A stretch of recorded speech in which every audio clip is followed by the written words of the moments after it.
terror attack. 4 people were killed, dozens were injured, 7 people remain in critical condition. British Prime Minister Theresa May says police have identified the attacker.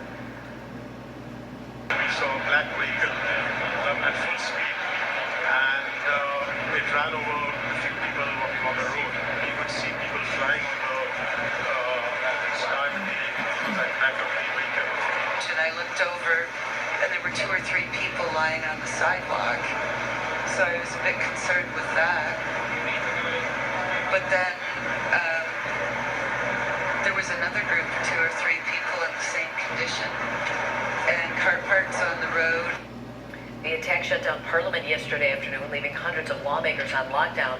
They did return to work this morning. When the chaos in London broke out, New York wasted no time in tightening its security to protect against a satellite attack on another British target. The NYPD boosted patrols at the city's British consulate, as well as prominent buildings across the city. Long gun teams were deployed as an extra measure of security. There were no attacks in New York. Joining us now to talk about all this is WGN terrorism analyst and DePaul University professor Tom Makaitis. Tom, thanks for being here. Good morning.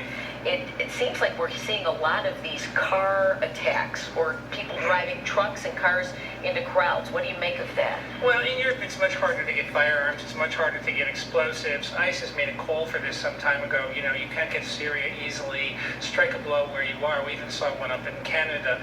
Vehicles are readily at hand, and in crowded cities, they're very effective, as we saw here.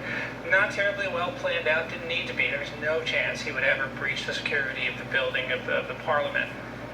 Why not identify him? Not that the name would mean anything to us. And what do you make of 7 people arrested in a situation where a guy takes a car and...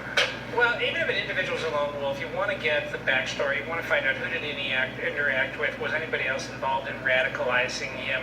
We simply don't know, and I suspect they've not released his name because they don't want to give away what they might know about, about the larger picture. But you can't make any assumptions for it. It's a bit contradictory. It's a bit unclear at this point. We do hear he is British-born. Yes. So what is the situation with people that are any immigrants that live in England as compared to some of the other countries where we've seen attacks? Communities in Britain tend to be ghettoized, and their ghettoization or their concentration tends to go beyond a single generation. In fact, it wouldn't surprise me if you'd find, for example, that the individual's born there, but the parents are not. Then the individual's caught in this double alienation, don't fit into their world, don't fit into the new one. They tend in Europe to have much lower economic opportunity. In the U.S., if you're Muslim American, same education as everyone else, you tend to do as well. That is not true in Europe. We don't know the story behind radicalization. If it was on the internet, obviously that's a thing. Do authorities look at the internet as a propaganda weapon that they need to shut down, or is it a great source of intelligence, so they let it play on? Yes. both of them. No, it's not that simple. First of all, you couldn't shut it down. They're simply too effective. I've seen examples. You shut a Twitter account down, it's like weeding your lawn of dandelions one at a time. But the emphasis now is not so much on shutting down as encountering the message. When I started doing this work 20 years ago, the focus was on degrading networks, on interrupting finance and taking out leaders. That's still there. But now we're talking about how do you counter the message? Because it's the ism part that is the hardest thing to fight. We can defeat ISIS and we will, but the ism isn't going to go away. It's the same ideology that drove Al-Qaeda. Al-Qaeda is not very effective now, but the problem has not gone away. Right. Go ahead. No. What's No, up? go ahead, No. Larry. Tom has a new book called Conventional and Unconventional War, A History of Conflict in the Modern World.